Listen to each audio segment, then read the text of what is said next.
Wah, jom tengok saya unboxing mainan tergempak dan terhebat di muka bumi, okey? Mainan ni sangat style, okey? Kita akan bermain, okey, pada malam ini, okey? Wow. Style boy.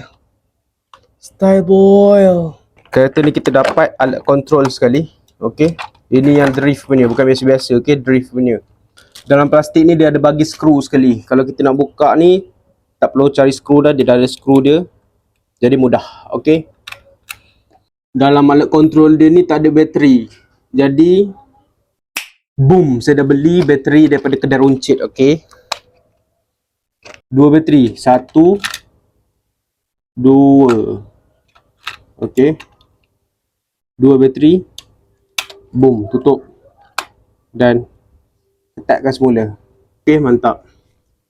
Seterusnya kita tengok kereta dia pula. Dalam kereta dia dah ada bateri. Ni cas ke? Oh ya, dia ada USB sekali. Dalam ni ada USB. Letakkan semula. Satu, dua, tiga.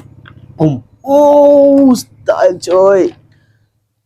Oh. Oh, smart oi. On. Okay. Oh, style oi. Laju ku laju semakin jauh. Jadi korang tekan beg kuning untuk beli kereta kontrol yang tergempak di muka bumi ni, okey? Tekan beg kuning sekarang. Beli.